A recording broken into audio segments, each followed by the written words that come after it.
Cut. All right. Good morning, good afternoon, good evening, ladies and gentlemen. This is a Freak 24-hour TV live talk show. Welcome to our today's episode. I hope all of you are doing well from wherever you are.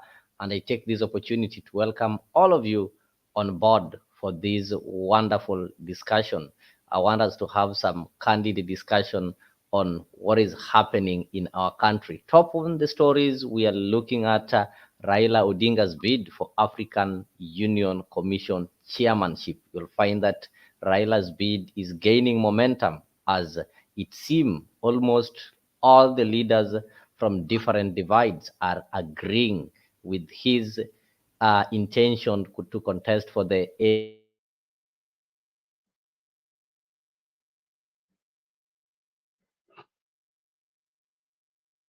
Leo, you've hung up. It's like Leo has hung up. Kama is on mute. Leo, we can't hear you at all. At all. Leo, we cannot hear you. But I think what is happening is that Leo, from Leo's intro, I can see the African Union position is vacant, and none other than Raila Amolo Odinga is the one that is going to vie from Kenya. I am not aware of other candidates from other regions, but Kenyans are united and are going to rally behind one of their own.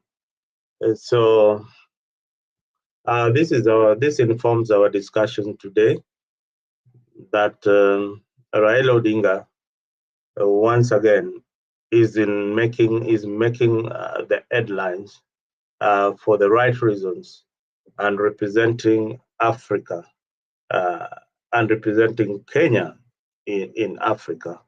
The president's party, UDA, has said that they are going to support Raila Odinga for his bid as the AU chairman, commission chairman.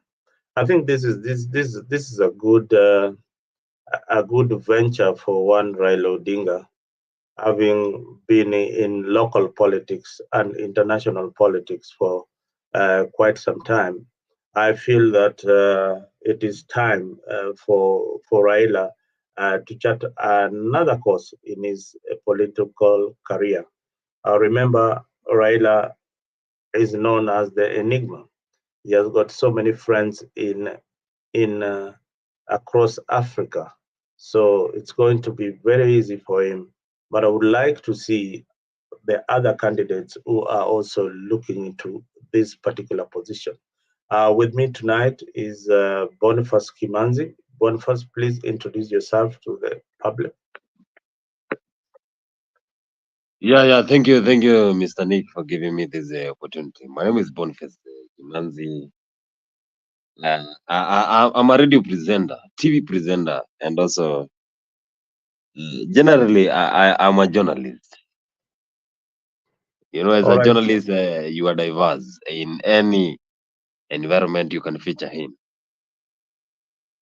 All right. Thank you, Mr. Kimanzi. I can see Goodia telling us that Morocco and Algeria had put their candidates last week. Goodia, please do for us more research on this. Tell us who these candidates are, so that we can inform the general public, because everybody is talking about Raila's candidature, but nobody is talking about the people that is going to go against.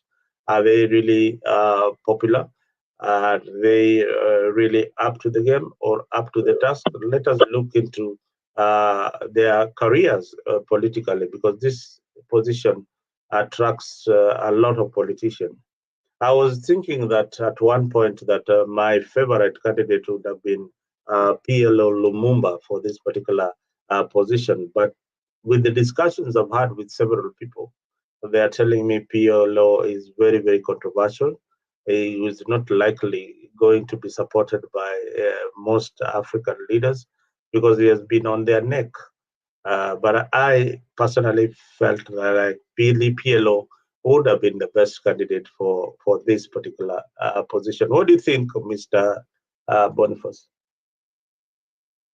When it comes to this position for the African Union, PLO Lumumba, he is perfect for that position because the way that guy knows how about the diplomacy, he knows how to represent even the country, the way he gives out his speech. It shows that he has the power and he has the ability to lead the Africa continent. But again, he has not shown the interest when it comes to African Union. We have only one, that is Baba Raila Odinga, who has shown interest and requested President William Ruto to give him backup so that he can be the chairman of African Union. Again, Okay. Go ahead. before we go into details, President William Ruto supporting Azimio leader, coalition party leader Azimio, that is Raila Odinga. It shows that that is the easiest way that is going to win this election coming 2027, because when you see Raila Odinga is very strong in opposition and leaving that area as the opposition leader, then it will be very easy, because I don't think whether there's anyone else who can be as strong as Raila to defeat William Samoei Ruto come 2027. So it is a game mind for William Ruto. Thank you for that analysis. So you are saying that Raila's move gives Ruto a clear victory in 2027. Is that what you are saying? And does it rest you being an Azimio supporter? Are you going to support William Ruto if he supports Raila Odinga on this particular bid? I cannot buy. I won't buy those things, because I believe, and I have always been sure that Baba can be the president of this country. So Baba has everything. Even the money is going to earn from the African Union. He has all the money. But let's go for this presidency. Let Baba be the president of the Republic of Kenya. That is the only way he will be able to help those people in remote areas, because Baba has those abilities. Baba has those motives to help those people who are suffering. Right now, people are crying because they voted for Baba, but again, they are not seeing anything from the ruling party. So I think Baba is the only savior for the country of Kenya. And again, if Baba gets only one term, he's going to make sure that everything is okay. That is the only way you can tell someone who is in deeper areas of Kanjulu, Nyalenda, Kondele, deeper parts of Makueni, deeper parts of Turkana, that Raila Odinga is the president of Kenya, because they will be able to hear him via the media press during the national celebration like Mashujaa. That is the only way they will be happy to hear Baba as the president of Kenya. But when he becomes the president, the chairman of African Union, that will not be other Kenyans, because they think that now he'll be giving his work. He'll be serving the entire continent. So we want only Baba to serve this nation. That has only been my dream, and I wish one day it can come true, because I have been a die-hard supporter of Baba for a long time. I've been voting for Baba. But again, the problem it comes in when we are towards elections. That is the only why. That is the only reason that makes the Azimio leader coalition fail. Towards the end of the election, that is everything collapses. I don't know what happens. Things are in disorder. Why are you such a disorganized political party? Yet you have got a lot of following and and a lot of and so many supporters in the grassroots. Like the last elections, you could not even get agents in each and every polling stations in Kenya. You kept on looking for lawyers to be on the polling station. I don't know what lawyers were going to do at the polling point.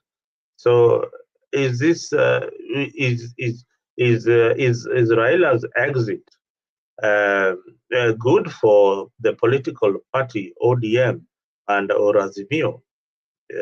Because Azimio lieutenants like Kalonzo have said that they have given him backing for that particular position.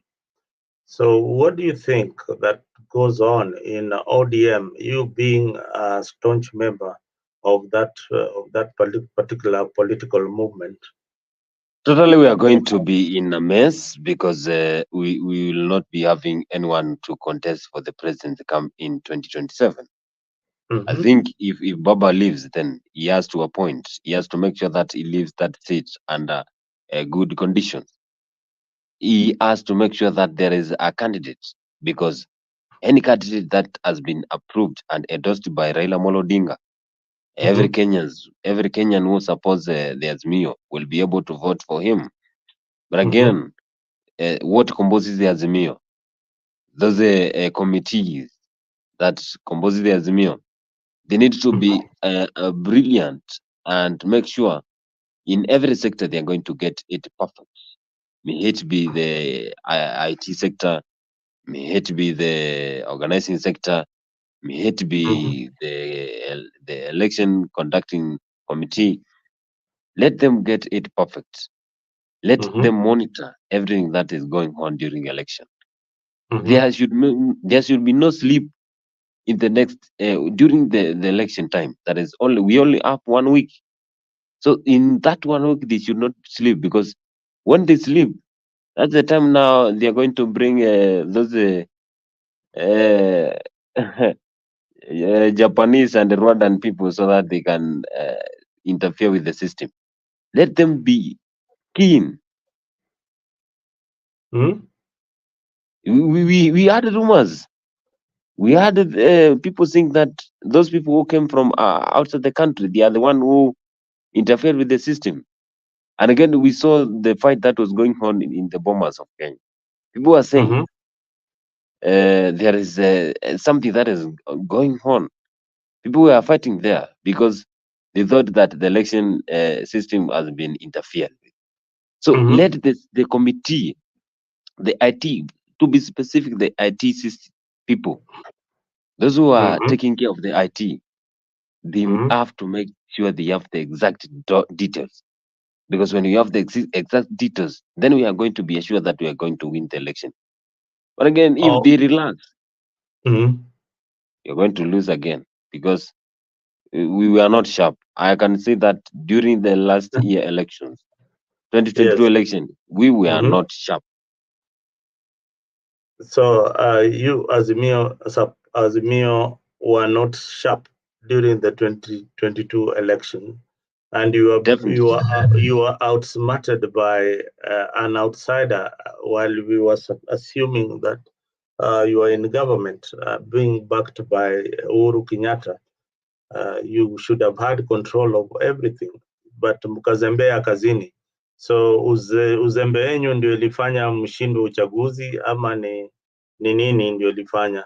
Umesema vizuri sana that you are looking forward in 2027 to be smart. So mutakuwa smart under nani? Under Kalonzo Musyoka or under who? What is your prediction in 2027? Now we wait for the final decision from the Baba. Of course, Baba has to call the press. Now, if he calls the press, this is now very important that you, Azimio supporters, do not have a mind of your own. Your brain is controlled by Raila Odinga. Now that he has gone to Addis Ababa, can you have a brain of your own for once and decide what you want to do for the constituents or your people, without looking for political direction for Raila Odinga, because he will be out of the political scene for 5 years. So are you still going to wait for him for 5 years to come and tell you where to go? That time elections will have been done, dusted, and gone. So it's right. It's the right time now to make your own decision. Now, what do you think? Yeah, it's the right time that you can make a decision. But I don't think whether Kalonzo Musyoka is the right candidate for that seat. Me Why personally being a Mbona unasema Kalonzo is not the right person for the seat? in order to become the president of the in order to become the president of the Republic of Kenya, first thing you have to be an article. You have to be an article. You have to be so hard. You have to be firm. Kalonzo is very soft. Very soft politician. But again, when you are soft in this politics, you're not going to make it, because here is a game of thrones. It's either you win or you win or you win. But again, Kalonzo may go there, and when he gets to the defeats from William Samoei Ruto when it comes to 2027, he surrender. So I don't think whether he's the perfect. Maybe if we get someone like someone like Babu Wino, Babu Wino and the Edwin Sifuna, you can see how those guys have the character. Whenever they meet, whenever those guys meet, for example, in the debate, you have seen the debate that was happening lastly in the ministry media. There is that Sifuna. Sifuna has been loyal support of Baba, and the kind of things he talks while in the debate, that tells you that this guy is an hardcore and he can make a very strong decision. If you want to become the president of Kenya, then he can be, because he is firm. If he has been given those authorities to be the Azimio party leader, Azimio party leader, then he can make sure that anything can be, and he can be the president of the Republic of Kenya. Kalonzo, in one way or the other, Kalonzo simpigi kura sana, maana akipatana, ukiona zile vitu zilifanyika pale Bomas wakati kulikuwa na ile election announcement, only the strong survives, I can tell you. Yeah, because if William Ruto was not strong, he could not have received that a letter from Chebukati. But he was strong. He sounded like he's not fearing anything. He was very firm. He had confidence that he won the election. So if only we had strong leaders, they could not have held those briefs. The moment I saw the briefs being taken by Orengo and the other leaders, I knew that things have gone astray. You are not strong. They could have rejected those results, rejected, and make sure we are going for re-elections. But they agreed. Why? Because they are not hard. They are not firm with their decisions. You wanted your team to reject the elections on the basis that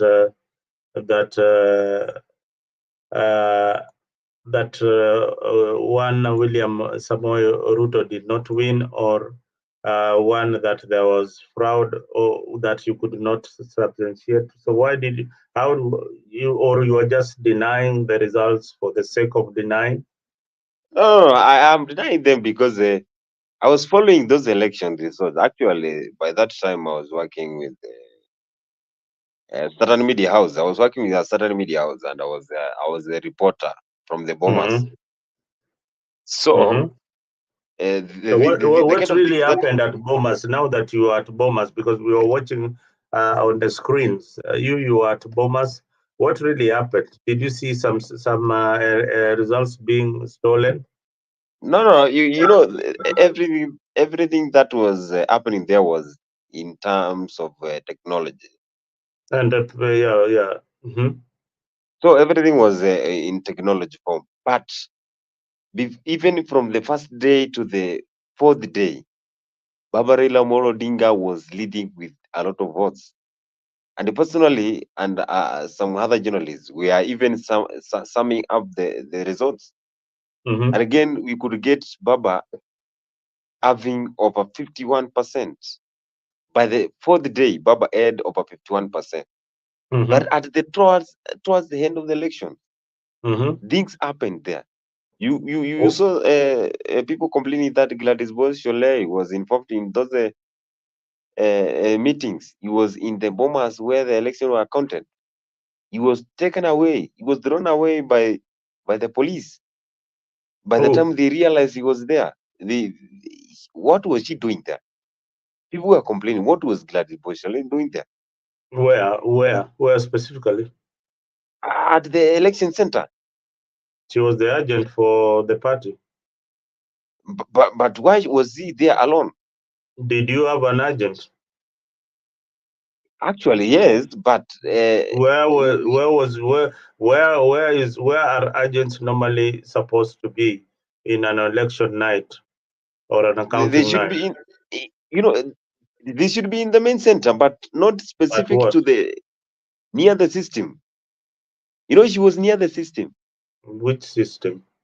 The system that controlled the elections. There is a system that controlled the election, and it was summing up the election even from the constituency level. The results from the portal, or the results from the constituency. The results from the constituency were done and were being tallied manually because they had to tally with what is on the portal. That is why we had agents coming in with the results.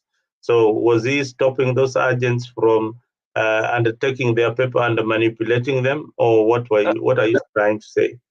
I'm trying to say Gladys Boshole was involved in those manners. If you as a reporter, I think you really did a disservice to the nation by not reporting accurately what was happening in that particular incident, where you saw that there was a malpractice that would have made a difference, and Raila would have been the president. But everyone saw it that Gladys was thrown away from the main center. I saw even Olekina being thrown away. So I saw quite a number of people being thrown away from the tallying center. So, I was wondering, is it that they were not supposed to be there? Yeah, they were not supposed to be there, actually. Yeah. They were not supposed to be there, and they were involved in those areas. So it brought a lot of problems. That's why people thought that they are trying to interfere with the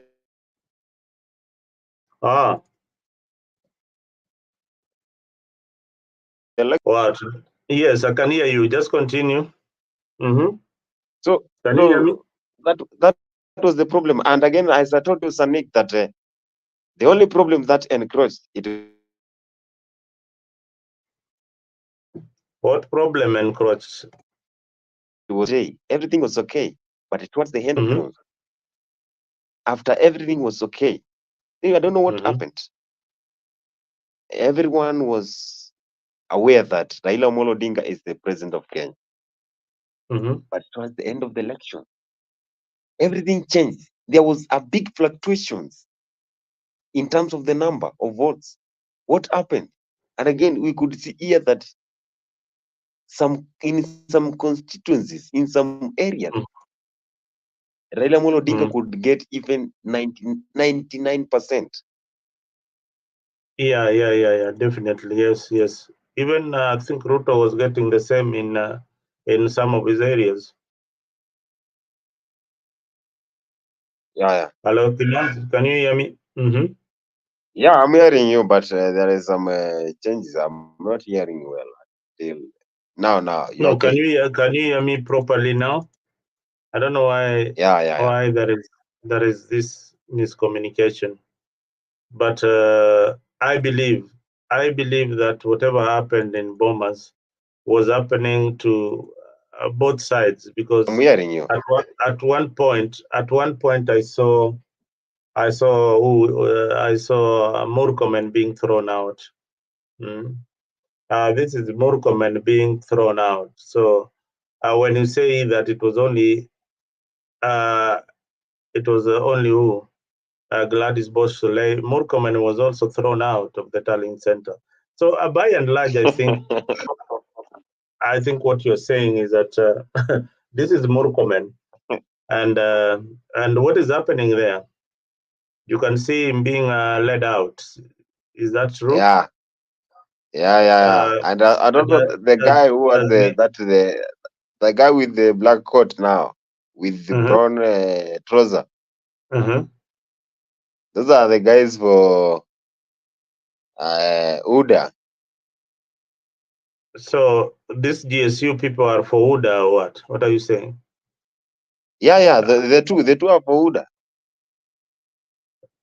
The guy leading Murkomen out of the tallying center are for UDA.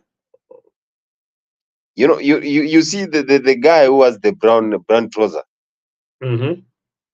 Yeah, even with the time they were trying to pack up Raila Odinga during that press for African Mm-hmm. Union, he was there next to Cleophas Malala.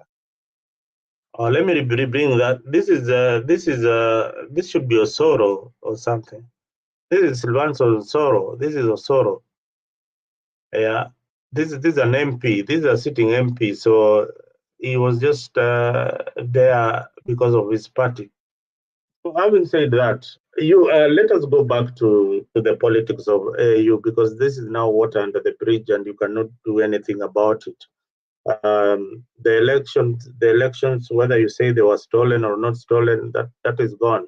The National Dialogue Committee, the National Dialogue Committee. I understand that you remember Mudavadi saying that there is a news that is going to shake the nation. Did you hear Mudavadi saying something like that during his tour in? I think it was in Nyanza. He said that there's a menace, there's an information that is going to shake the nation. I think he was referring to this information. And this information has really, really shook Azimio. In fact, Azimio supporters do not even know where to start or to begin. They don't know whether to, they have been abusing Ruto all along, but now Ruto is the one who holds the key to Raila becoming the AU commission chair.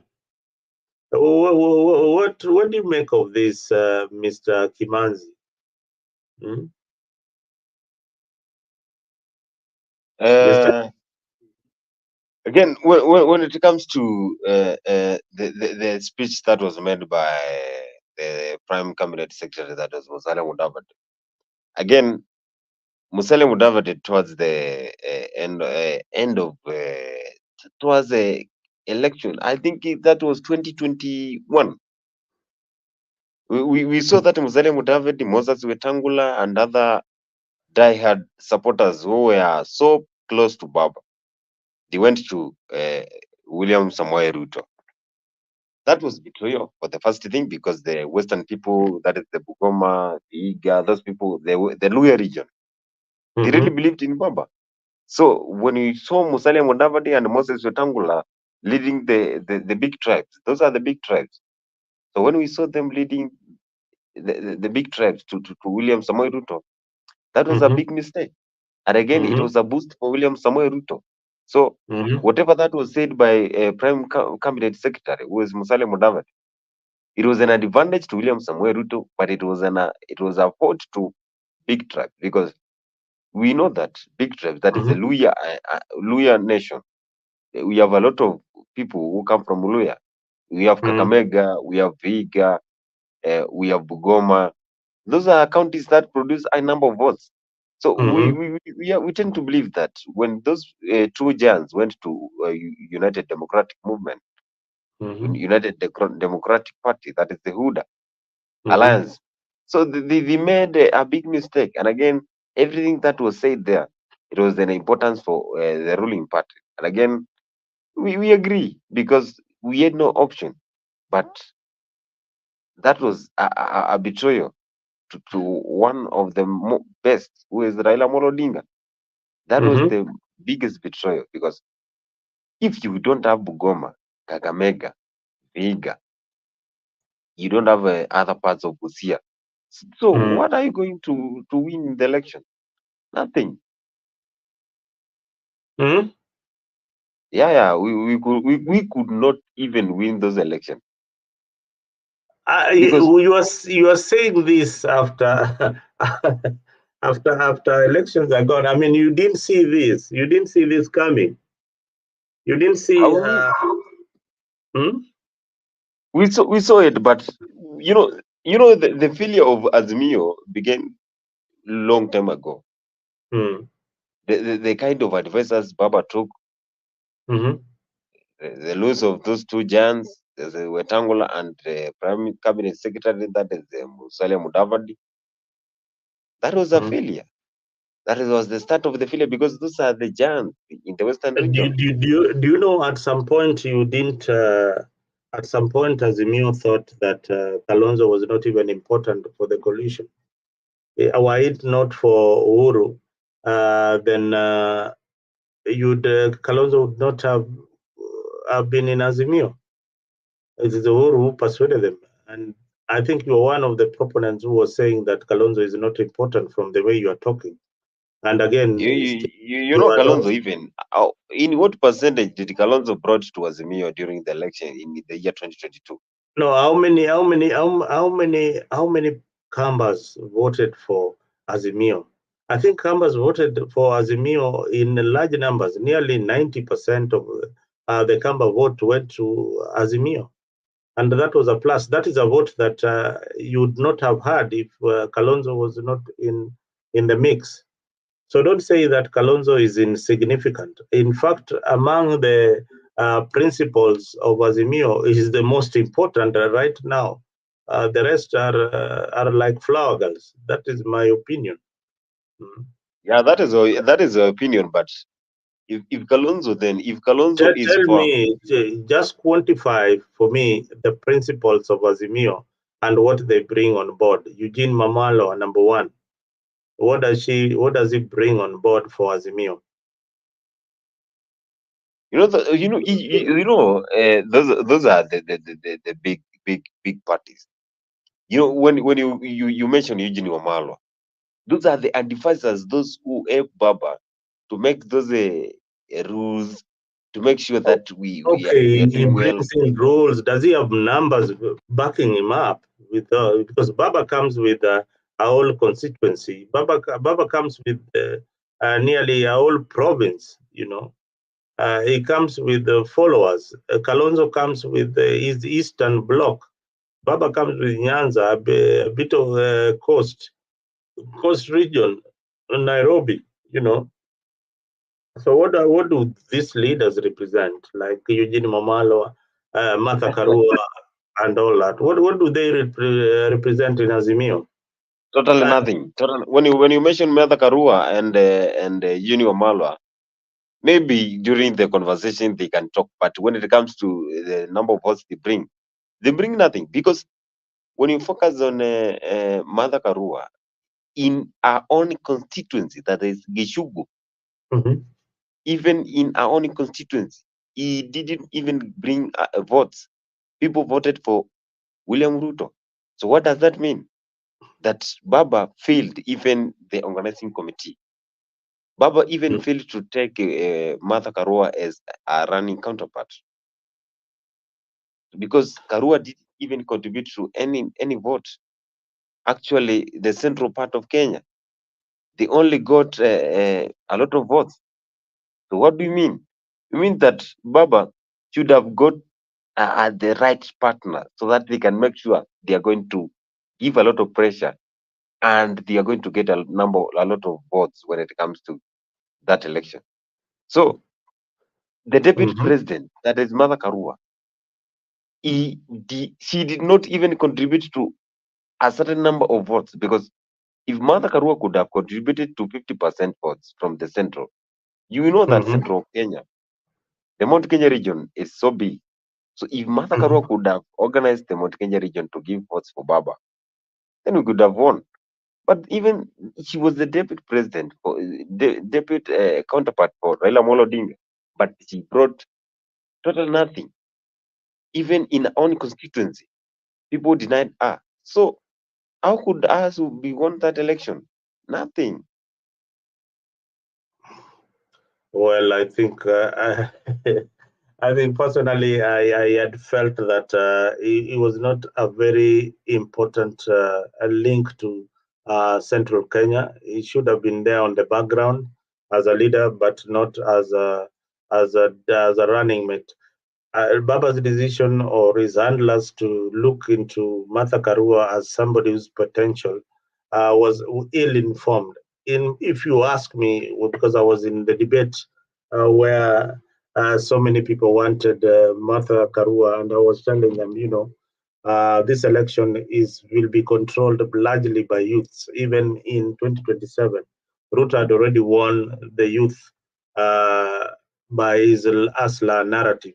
So you are Johnny come late into the game, and you didn't have anything that was going to capture the moment for the youths in Kenya. That is why Baba dangled that carrot for 6,000 every month, which I think probably it was just a political gimmick.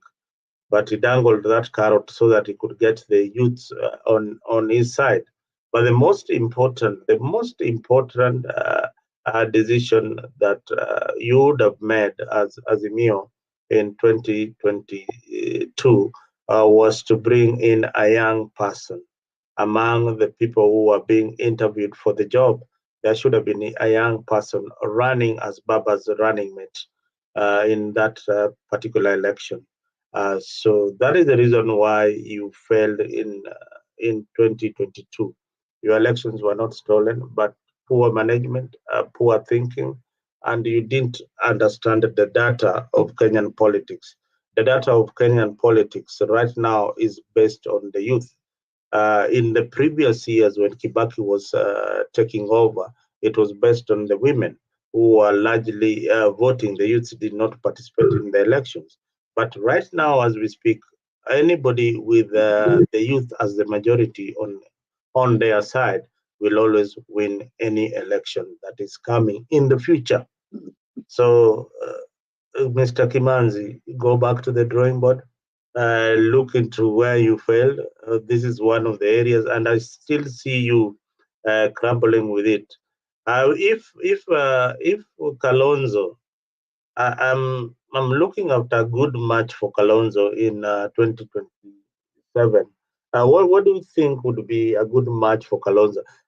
I was not supposed to be the host today, guys. I am standing in for Leo. There was a technical hitch in his on his device, so I am standing it. Bear with us. Leo will be back maybe after he rectifies that particular situation. But we apologize for those who follow Leo so much that he's not here today, but he'll be there tomorrow or maybe later when his gadget starts working. So, on behalf of Afrique, we apologize for the inconveniences that we have caused to our viewers for starting late because Leo had got issues with his gadget. So, we hope that this will not happen tomorrow or in the future. So, we apologize. Keep tuned. Subscribe to the channel Afrique 24 on your YouTube page. Go to our Facebook page, like whatever you are seeing, comment whether it's negative or positive. We like what will improve the views, and the vision of this particular station. So please, kindly, Kimanzi, what do you think is a good combination in 2027 for Azimio? Number one, when it comes to 2027, I don't think whether Kalonzo will be the perfect match for 2027 because Kalonzo only depends with the three counties in Ukambani. We have the three counties in Ukambani, that is Kitui, Machakos, and Makueni. And again, with the votes from those three counties, I don't think whether Kalonzo can make it for president. Again, I can see someone writing here that Kalonzo only backs on Kamba. He needs more than Kambas to win. He needs to travel up and down the country, North, West, South, and East Africa. And that is true. Why? Because if you go into the North Africa, North Kenya, Northern Kenya, that is Marsabit, Isiolo, and some parts of Turkana, make sure you're good in public communication. Make sure you're going to impress those people. We saw that President William Ruto, during the year 2018, when they began those misunderstanding with his former boss, that is Uhuru Kenyatta, he started the campaign right away. Why? Because he wanted to make sure that he captured the attention of the whole Kenyans, from north to south, from east to west, even to the every direction. Wherever you go, you could hear that every person is saying, we are supporting the Asla nation. And again, he had the strategy. President William Ruto had the strategy that we are going to make sure we change this nation. Every person was saying, we are going to vote for Asla nation. And again, politics is a mad game. You have to make sure you capture the attention of the citizen. It is very easy to capture the attention of the citizen because we citizens, we don't focus on more details about politics, but we need someone who can be sure of what he's doing. We know that William Samoei Ruto is the perfect match for the seat for the president. And we saw a lot of Kenyans that we are singing they are going to vote for William Ruto even if they don't even bring his name in the ballot paper. Why? William Ruto had induced, he used a medicine. It's like a medicine using his only mouth. He induced a specific dosage to Kenyans such that Kenyans were singing William Samoei Ruto in one way or the other. So Kalonzo Musyoka, he cannot be the perfect match because who will be his running mate? Who will be the running mate of Kalonzo Musyoka? Because he has only 3 counties. He is not even known in the North Kenya. When you go to the Northern Kenya, Turkana region, Marsabit, go to the central Nyanza, go to the Lake region, in the entire Lake region, go to Vihiga, go to Kakamega. Do they know Kalonzo? When he goes there, can he capture the attention of the entire Western region? What does he have to offer to them so that they can know that Kalonzo is the one and is the perfect match to replace William Samoei Ruto? So Kalonzo has to develop a certain strategy. He has to make sure he improves his own methodology. Let him strategize his own methodology so that he can make sure he's going to win the election come 2027 because it's still early. It's still 2024. We have a lot of time.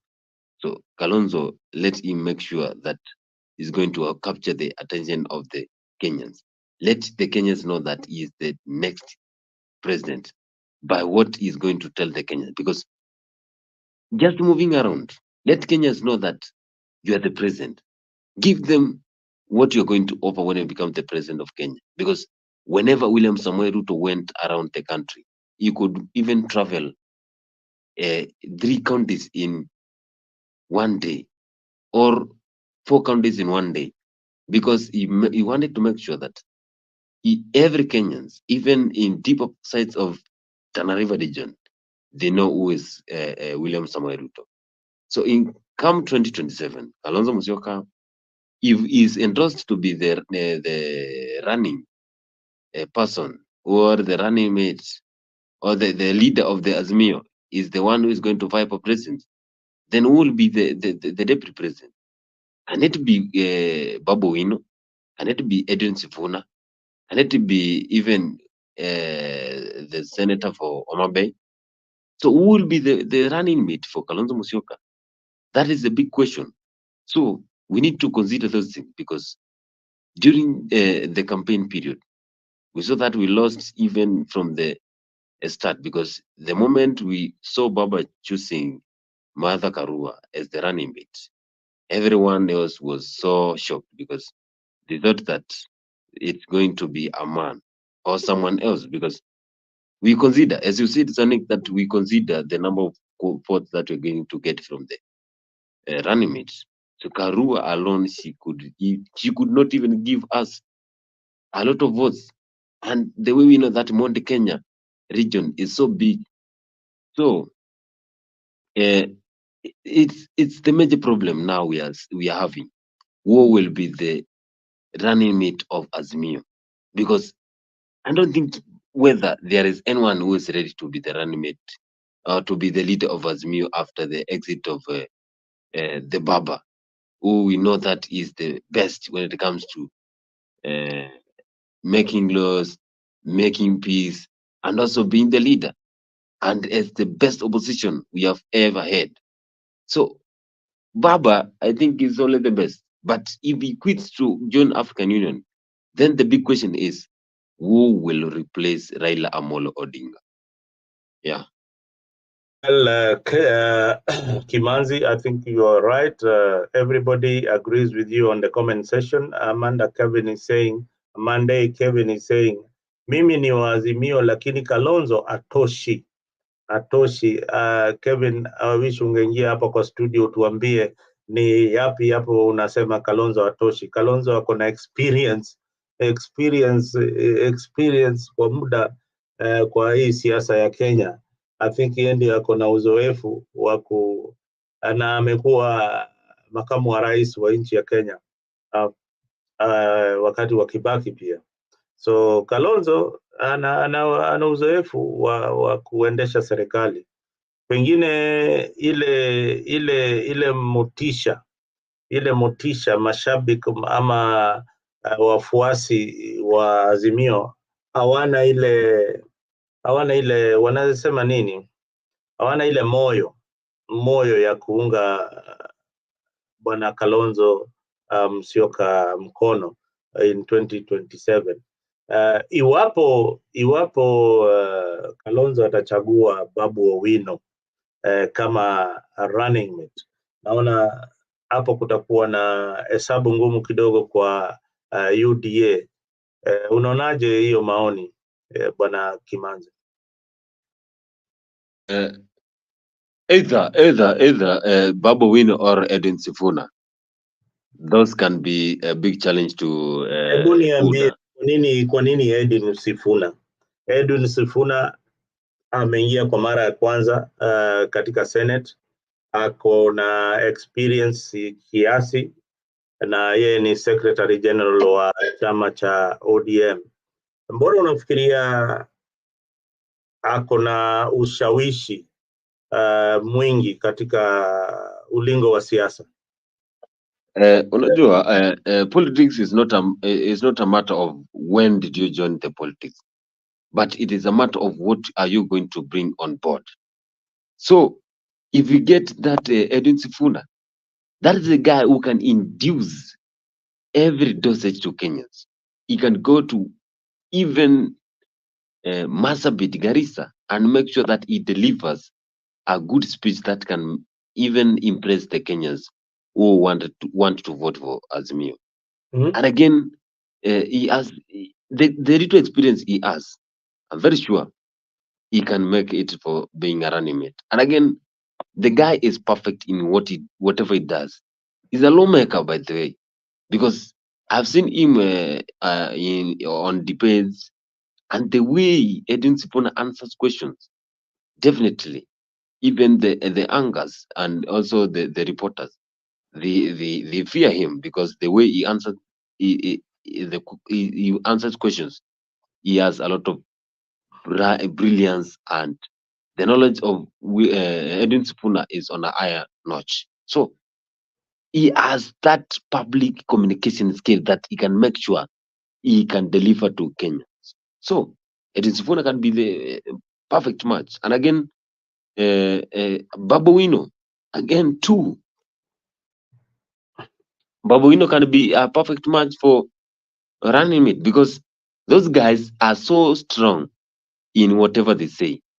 And many Kenyans, they believe in them because they are good in their leadership.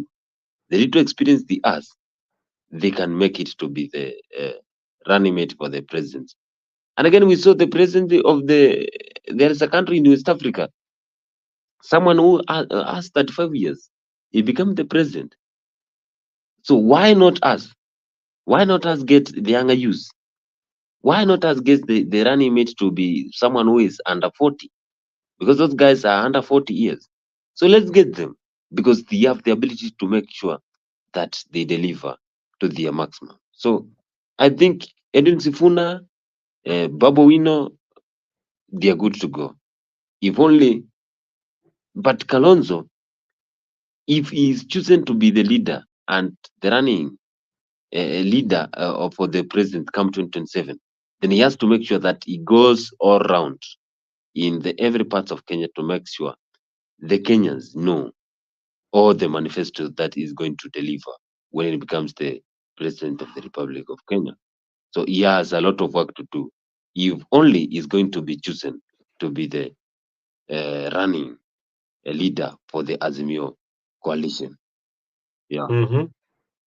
I think you are so on point, and everybody is agreeing with you. And for the first time, I'm seeing Azimio supporters actually thinking on the same direction. My fear, my greatest fear, is that William Ruto might go unopposed in 2027. Should Kalonzo be robbed into government by William Samoei Ruto, then you guys are done. You are no longer aiming for the top seat. With Baba's exit to AU, have you gone back to the drawing board? Because Baba will definitely endorse Kalonzo Musyoka as the flag bearer. That is with no doubt that is going to endorse Kalonzo.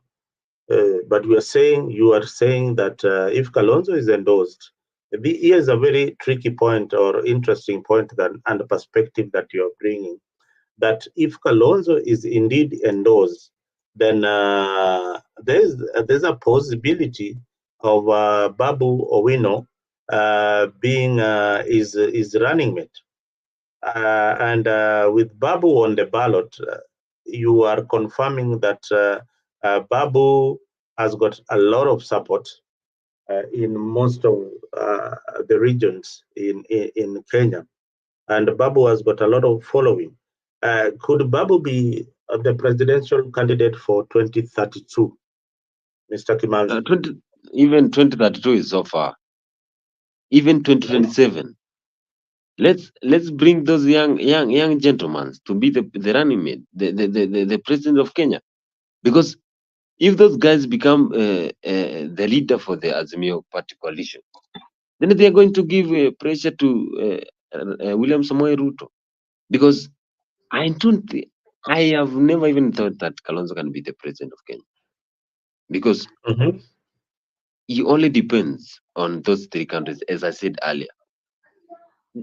For example, if we hold a meeting, for example, Kalonzo holds a meeting in Kisumu, parts of Migori or Rongo, how many people will be sure that they will support Kalonzo when he asks, how many are you going to vote for me when I vie for president come 2027? Very few will support him. And from those analysis and data collection, it will tell you that Alonso, he has a lot of work to do. If, for example, I know definitely Baba is going to endorse him, but after being endorsed, then Kalonzo, he has a lot of work to do. Let him move all around. Let him go to every part of the country. Let him tell the Kenyan what he's going to offer when he becomes the president of Kenya. It's only by that way that Kenyans will understand who is Kalonzo Musyoka and what he's going to offer when he becomes the president of Kenya. I want you to listen if you people didn't listen to what Raila's brother was saying the other day. I think he didn't even see this coming, that his own brother would be on another mission. So this is what Oburu was very affirmative that Baba should be on the ballot. Yeah, so mimi nimekuja hapa kuambia mambo yale yaliyoko katika Kenya hii. Mimi nimemjua baba Raila Amolo Odinga kwa muda wa miaka, kabla sijakuwa mbunge miaka 10 mpaka sasa nimekuwa gavana wa jimbo la Mombasa. Huyu mzee muiteni vile mutamuita, lakini hakuna sifa ambayo akonayo ya kuwa hasemi ukweli. Baba Raila Amolo Odinga, wana Nairobi nisikizeni kwa makini bwana. Nairobi hoye! Wana Nairobi nisikizeni. Baba Raila Amolo Odinga akishika microphone namna hii, yale maneno anaongea yako na prophetic wisdom. Baba Raila Amolo Odinga akishika microphone namna hii, yale maneno anaongea hata FBI na CIA wanauliza huyu jamaa alijuaje hii maneno yote. Baba Raila Amolo Odinga akiongea namna hii, akiambia Nairobi, akiambia Mombasa, akiambia Kenya, njia ni namna hii, mimi nawaambia that is a calculated move ambayo kwamba baba Raila Amolo Odinga ako nayo kwa Kenya. Mutampa sifa zote, lakini sifa moja ya lazima mumpatie Raila Amolo Odinga ni kuwa ni msema ukweli. Wangapi wanakubaliana na mimi? Mimi hapa nimekuja na mambo mawili. Ya kwanza, nimekuja kukumbusha Wakenya sifa ya Raila Amolo Odinga. Akiongea maneno, anaongea ya ukweli. Hiyo ya kwanza. Nataka watu wa Nairobi kwa kunyosha mkono, wangapi wanakubali ya kuwa Raila akiongea ni maneno ya ukweli? Tunyoshe mkono namna hii. Shame on them. Shame on them. Shame on them. This is not something that has been made up. This is not something that has been made up. Keweti unasema tusipo rekebisha haya makosa, hakutakuwa na haja ya watu kwenda kwa uchaguzi tena 2027. Tulikuwa na Chebukati 3 na Cherera wengine 4 pande hii. With the majority. The majority said no. Minority said yes. And then the Kenyans are saying we must accept the views of the minority. Hiyo ni demokrasia? Hiyo ni ukweli? Kwa sababu tunasema we have refused to accept. I missed the clip where, but I'll find it, where Oburu Odinga was saying that Baba must be on the ballot. But Kimanzi, this is what you're going to miss in Raila Odinga when he goes to Addis Ababa, Ethiopia. This is the kind of leader with a lot of charisma. I don't know where we will get such a kind of leader in within the Azimio stable. I find the people you have mentioned, they don't have the charisma of Raila Odinga. They are more aggressive in their kind of politics. Raila Odinga knows when to be aggressive. He knows when to be calm. He knows how to play his politics, and he has matured enough to understand the Kenyan people, how they react when he goes to Central. He knows what to say. When he's in Rift Valley, he's so reserved in his talks. When he's in Nyanza, is Raila is another Raila Odinga. In some quarters, people find him very, very hard on his Luo community. You know, he seems to be somebody who is so undemocratic when it comes to Nyanza politics. As late as last week or 2 weeks ago, he was saying he doesn't want anybody to talk about UDA in Nyanza. So what do you make of Raila Odinga and his mixed kind of politics? Mr. The first thing that I'm going to say is that Definitely Kenyans will always live to remember Raila Odinga, because there will be no one like him. There will be no one like Raila Odinga. We only have one Raila Odinga in the Republic of Kenya. And if he is not there for the elections, or is not there for the position, then definitely we are going to be losing a lot of things, because he is a good leader, he is a charismatic leader, he is a leader who is known for peacemaking, the leader who is known for making sure that people live well in terms of government resolutions. He makes sure that the manifesto of the government that were given, they are into conditions. And again, Raila Odinga, the way he handles his things, he handles his things in a professional way.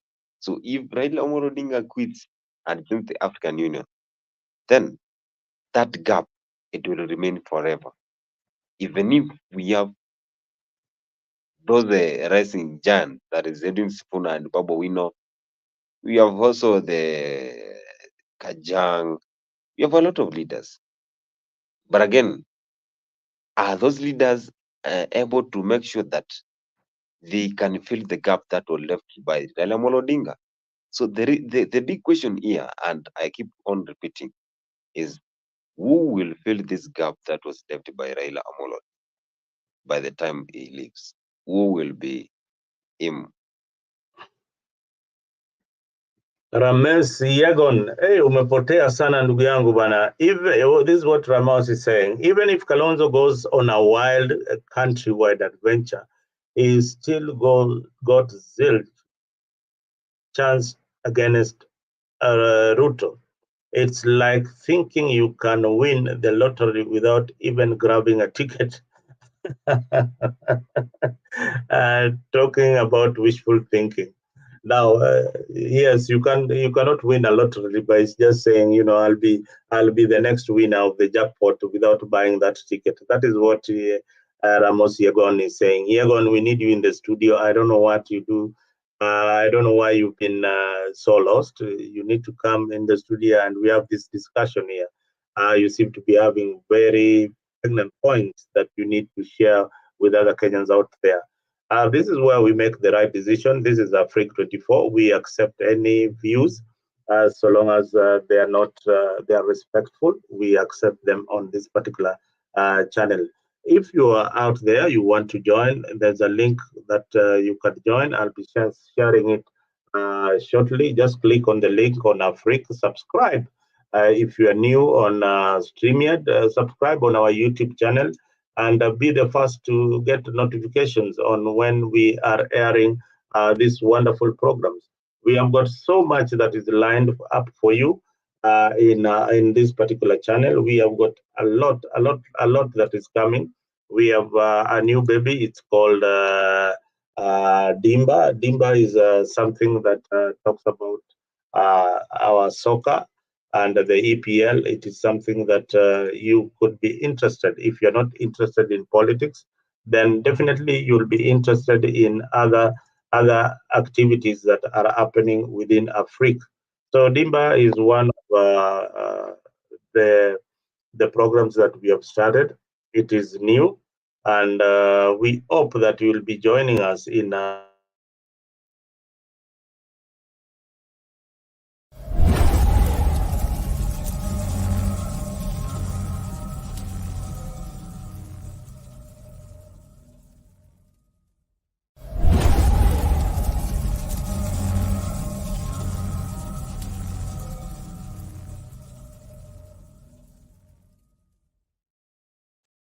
that is Dimba. That is one of our new programs that we will be launching very, very soon. It started today, yesterday, and we hope that you will be subscribing to log in to hear your best team and to tell us more about your fun team. If it is Chelsea, if it is Arsenal, if it is Gor Mahia, if it is Seals, if it is Shabana FC, we want us to be talking about those clubs. We also look into improving our soccer. Kenya has missed a lot in the African Cup of Nations. We've not watched our team participate in the African Cup of Nations. And with these programs, people watching out there, the Minister for Sports will be able to have a clear, guided response to the questions that Kenyans are asking, especially in our soccer. The last time we went to the African Cup of Nations was when Oliech was at the African Cup of Nations. We have been thinking, and we have got very good players. Our domestic league is also very active, but I still believe that it is one of the weakest links to joining the big players: Nigeria, Cote d'Ivoire, Ghana, and Morocco, Tunisia, Egypt, Burkina Faso, and you can see countries like Mauritius, countries that Kenya used to beat 8 goals to 0, are now a powerhouse in Africa. South Africa has been there, but Kenya needs to do something. Maybe Kimanzi, you being in sports and you've been there for quite some time, maybe we change up gears a bit and tell us what do you think about this program that we are launching called Dimba? Thank you so much, Mr. Nick. And Dimba, we are going to capture the entire sports industry in the local region and also globally. In the country of Kenya, local region, and even globally. So we are going to focus on sports, athletics, and again, golf, table tennis. We are going to focus on a lot of things, entirely the sports industry. So when it comes to athletics, we have a lot of talents. Nowadays, we know that Kenyans, they are known for athletics and the long distance running. So we are good to go. We are going to represent our country. Again, we know that sports and most of people nowadays, they depend on talent. So we are going to make sure in this Dimba Afrique, we are going to focus on many things. That is the Kenya Premier League, Bundesliga, Serie A, La Liga, Premier League, which is the league that is followed by most of Kenyans and also people in the world, the League One. So in this one, we are going to focus on a lot of things. We are going to make sure we tell Kenyans on how we're going to nurture the talent, because we have a lot of talents that are found in remote areas and also different parts of the country. So we're going to focus on it. And again, we are going to emphasize on how we're going to make it to the international competitions. We saw that last week, there was finals that was taking place in the Ivory Coast, the Africa Cup of Nations. We saw there was a final between Nigeria and Cote d'Ivoire. So, as Sanik has said, that we have small teams, not small teams, but the teams that are so underrated. They qualified for the Africa Cup of Nations and they did good. They represented their countries. They made their countries proud. Teams like DRC Congo, teams like South Africa, Bafana Bafana, teams like Burkina Faso, teams like Equatorial Guinea. We saw that the top scorer for the Africa Cup of Nations came from Equatorial Guinea. He was recognized. The Emilion Zue was the top scorer for the Africa Cup of Nations. He was recognized. He was given a reward. There was that goalkeeper for South Africa, Roland Williams. Roland Williams, he was given as the best goalkeeper for the competition, and also the golden boot, the golden glove went with Roland Williams. That was the goalkeeper for South Africa. Then what does that tell us? It tells us that we as Kenyans, we need to focus on this competition. We need to make sure, from the management to the coach to the players, we play with ambitions that we are going to represent our country in the international competition. For example, that's the Africa Cup of Nations. So when we see small teams like South Africa doing well, small countries like South Africa, a country that we cannot even be assured that can be on semi-finals. We saw that giants were eliminated in the Africa Cup of Nations by the round of 16. That's Algeria, the defending champions, those who are the Senegal, they were eliminated by small teams. Why?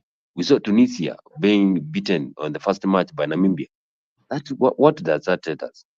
It tells us that we have that capability to go and win on those competitions. Let's embrace on making sure that we represent our country. We saw our neighbors here, Tanzania. The Tanzanians, they played well. And again, good job that is being done by Samia Suluhu. From the management to the sports industry, he is doing well. So if we get that momentum from our neighbors, Tanzania, we are going to make it. So let's make sure that whatever we are doing it in the right way. Because if Tanzanians can make it to AFCON, then why not Kenya? What is the problem in Kenya? We have players, we have everything, we have the support from the president. We saw the last time they were being told by the president, every match you're going to collect 3 points, you're going to get 2 million. That is support. And we have the CS for the sports industry, that is the CS Abam Namamba. He told them that we are ready to support you. So we are good to go. We want to see Kenya being featured in the international competition. So here we're going to focus on a lot of things and make sure that by the end, we are going to help and nurture talents and make sure the information is spread widely so that we can be as Tanzanians, we can be as Ivory Coast, we can be as South Africa, and we can be as the DRC Congo. What is the difference between Kenya and DRC Congo? There's no difference because DRC Congo, we believe that Kenyans, there are some Kenyans, the Bandus, they migrated from DRC Congo. Then if those guys, they could feature in AFCON, then why not us? We saw the 8 names that were resembling Kambas, the names from the DRC Congo, they went up to the semi-finals. Those guys, the names, they resemble the Kamba people. We saw the names like Chancel Bemba, Gideon Kalulu, Adam Maswaku, Motu Sami. Those are the names that resembles the Kenyans. So why not us? We have the ability and the capability to do it. Let's go for it. So we're going to make sure we are going to get the best when it comes to this competition. And I'm very sure with the support, things are going to be good.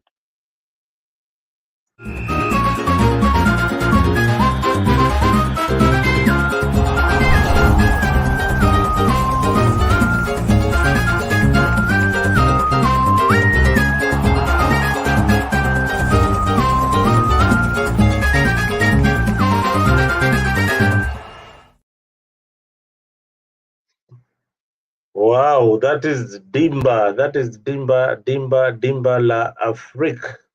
Dimba La Afrique will be featuring each and every Saturday on this particular channel. So guys, stay tuned. Stay tuned and make sure you have subscribed so that you watch and listen to the good analysis by one other than Boniface Kimbanzi Boni will the one be presenting this particular show. So fans out there for who love football, who love Arabic Stars, who love EPL, who loves La Liga, who loves Serie A, please tune on to Afrique every Saturday from, what is the time again, Kimanzi? 12 p.m. or 2 p.m. Every time, every Saturday from 12 p.m. we will be bringing for you this particular show. This particular show involves a lot of sportsmen, and they are out there, youth who enjoy soccer. You are not left out. If you don't like politics, then this is the channel to be. If you don't like praise and worship, sometimes this is the channel also to be. You can watch our politics. You can watch some informative shows like Dr. Shamba, which comes every Sunday by Engineer Florence and Reverend Njoroge. So be tuned, stay tuned to Afrique. You will get a lot of information, a lot of entertaining programs, bed of roses for lovers out there. Umeona ni kama uko heartbroken, unataka kujinyonga juu umewachwa na msichana. Hii ndio channel yako namba moja, where you will be getting a lot of information, a lot of education, a lot of opportunities. There is also another show that is coming up that will give you opportunities that are offered abroad. That show will be hosted by Mburu. We will tell you the opportunities that are in Canada, the opportunities that are in the US, how to apply for this opportunity, so that we are not left out. So all this information. Remember, information is power, and knowledge is also an equalizer. So let us stay tuned and support us in this venture of bringing for you this kind of broadcast by only subscribing to Afrique 24. Afrique 24 is on your YouTube. If you want to participate on any of our programs, go to our Facebook page, drop a message, or you can send us an email on Afrique d24hours@gmail.com. I'll be putting it out there so that you can be sending us emails if you want to participate in a program, or if you want us to improve on a particular show. Then you need to send us that particular comment on our email so that we can improve on our presentation, we can improve on our general outlook in the YouTube channel. Remember, we are partners in this game. We want to be your number one YouTube channel by the end of the year, and we are heading there. Thank you very much for those who have been subscribing on Afrique. Asanteni sana na mnakaribishwa tena hapa Afrique, na mnakuja pia tunajadiliana. And if you want a program to be aired on Afrique, or if you want an advert to be done on Afrique by Africa team, please send us that advert. We will do it for you, of course, not free, at a very affordable cost. And if you cannot afford it, we can also help you out in building your own particular channel. Otherwise, asanteni sana wale wamekuwa kwa comment section. We have a good year has been with us. I saw there's someone here who has said, I'm reading the comments here, and good year is saying here that Liverpool Football Club, top of the league, forget about Chelsea FC tennis, is again saying that will be good. Boniface sports is one of gelling.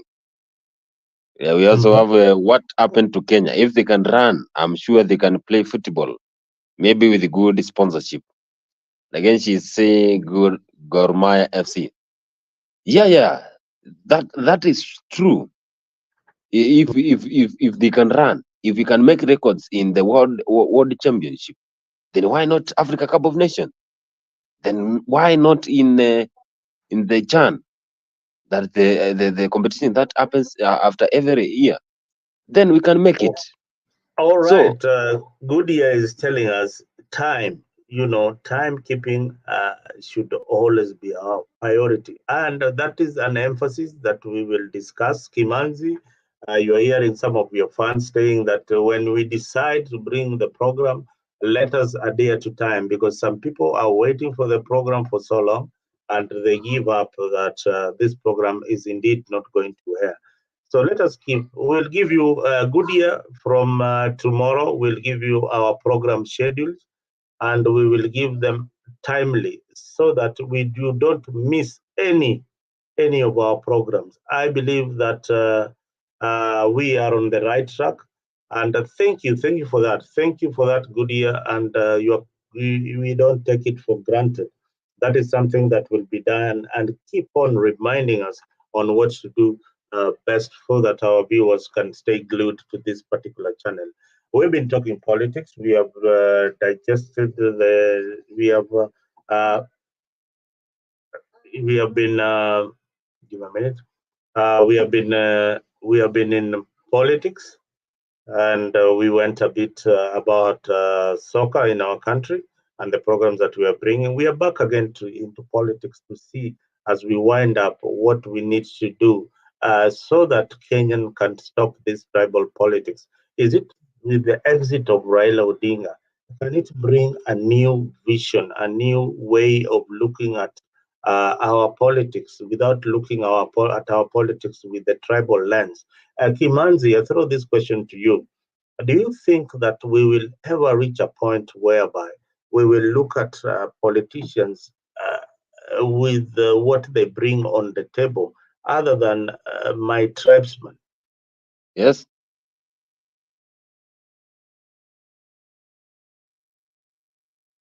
Yeah. Do you think that we will reach that point where we will look at Boniface Kimanzi without looking at the K in the surname?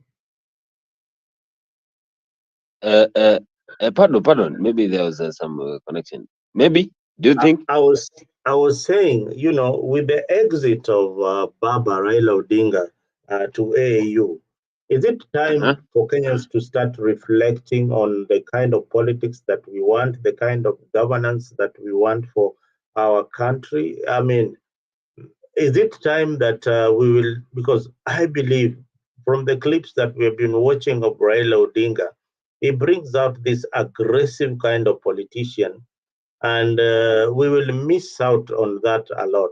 But Kenyans largely, we think on tribal lines.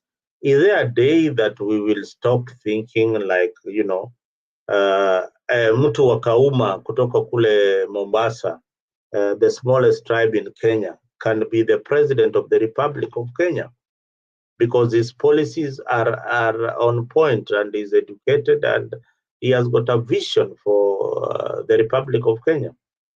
Do you think we'll reach that particular point? I think the first thing we need to do, we as Kenyans, is now, because Baba now has set the mind that it's time. I've done everything for Kenyans. It's time now I divert from Kenyan politics and focus on global politics or global position. Then Kenyans now, they need to know that Baba is not there now. He's going to do something else. So now we need to build again and know what we want. Let's build something that is new, bearing in mind that we know that Baba is going for the African Union. Maybe he's going to win or he's not going to win. But if he wins, that is win for Kenyans. But again, if you know that Baba is not there, what can we do? Can we survive without Baba? Those are the kind of questions that we need to ask. Who can replace Baba? Those are the kind of questions that we need to know. We Kenyans, that they are going to be in real life situation now. They're going to be eating us because we need to get a leader who is going to replace his Baba. Because Baba cannot be here lifetime. We had a lot of leaders from the past. We had our ancestors who were fighting for the independence of the country. They came and went. Now it's time Baba is diverting to the African Union Commission.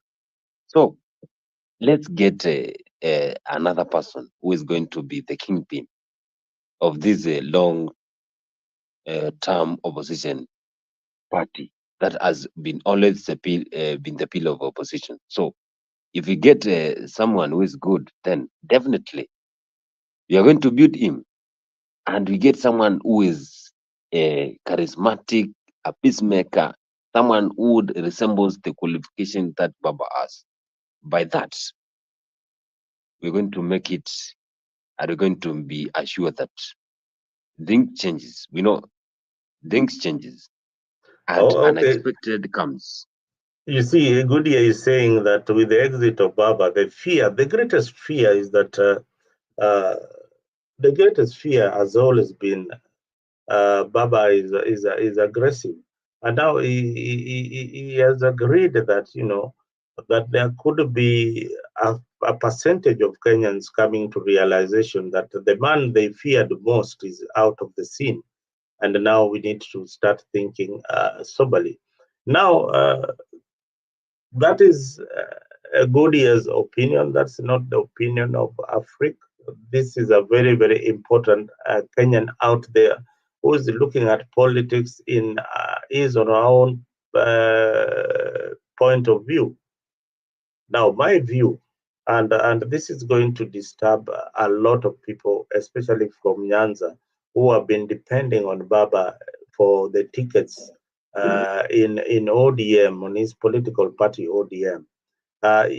For a long time you've had Kimanzi in your political party ODM that kuna watu wanaitwa loyalist. There is this tag given to somebody who wants to buy that he has to be a loyalist, a Baba loyalist. Baba loyalist ni mtu aina gani? Hebu tufafanulie tu kwa ufupi, Baba loyalist ni mtu aina gani?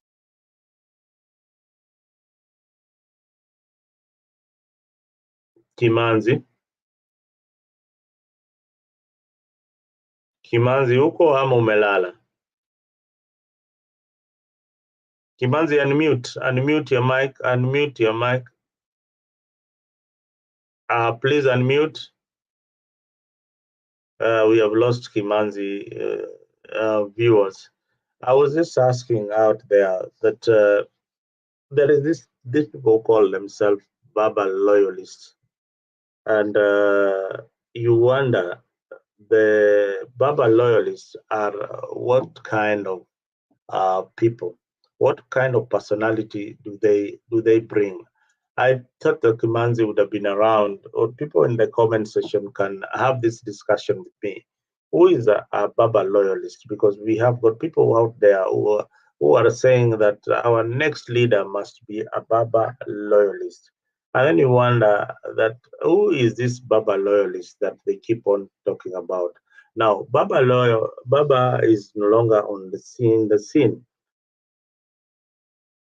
What will we be talking about? Our next topic, probably tomorrow, would be to find out how the ground is shifting in most of the areas after this announcement, how politicians are behaving.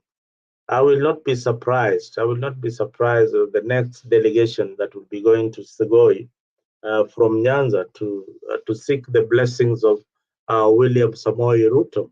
I'll be seeing a lot of elders moving from places to places. A lot of buses will be moving all over to Rift Valley to seek the blessings of one William Samoei Ruto. Remember, politics is a very interesting game.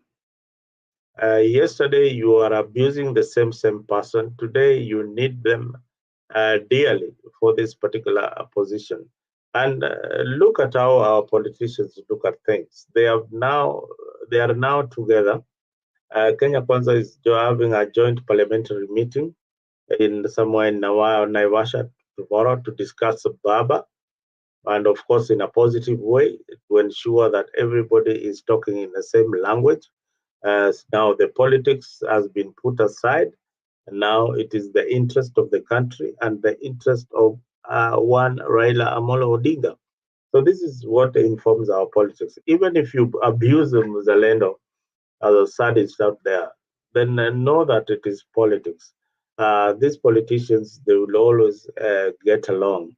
Let our friendship not be mixed with politics. My political opinion is mine. Yours is yours.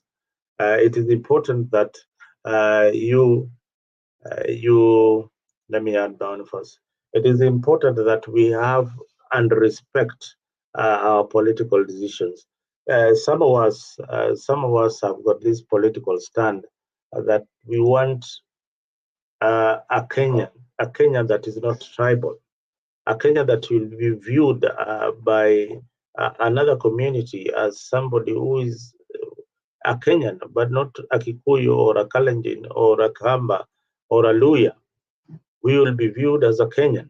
So it is important that we start looking at each other as Kenyan. And that way we will elect leaders who have got good policies, but not saying that hii area ya Kalonzo Musyoka hatutaki kuona mtu wowote wa kabila jingine. Today, if you look at the country itself, Kenya, a few years ago, where I come from, you would find Kisis having businesses here and there in the local villages, or the Kikuyus having their shop in the local villages in Homa Bay, where I come from. I say the best mechanic in Nyeri would be a Luo, and probably the best wholesaler or maybe the best fishmonger in that particular area will be a Luo, and they will be allowed to do business as Kenyans. Today, the most tribal constituencies are the counties. They employ people from their region. That law needs to be changed a bit because it is very, very tribal. If you come from Kisii, the entire Kisii County is 99% are Kisis. If you go to Kisumu, the same. If you go to Homa Bay, the same. If you go to Mombasa could be a bit cosmopolitan, but these counties are very, very tribal. So to get rid of tribalism, there should be a law that creates a balance and brings in people from other regions so that we can integrate together and be one community. Today, you are following Baba. Baba wants to unite Africa and Africa to have one particular vision. For us, we are saying that let us start uniting ourselves from the villages, from clan level. Don't look at somebody like is coming from another clan. Look at them as Kenyans. And that is my view, and that is the direction that I hope everybody will be looking into so that we have a better country. Kimanzi, while you're away, I thought that you had drifted to sleep. Thank you for coming back once again. Yes, we are looking at how we look at Kenya. Kimanzi, can you hear me? Kim, Boniface, I think you've got a network issue. So before he comes in, I was Oh, my mic was off. You are hearing me? I was telling you that for a long time. Yes, I can hear you now. Your mic has been off. Probably you've been talking on the background. Can you tell us who you've been talking to and what you've been saying? Because nobody has heard what you've been saying.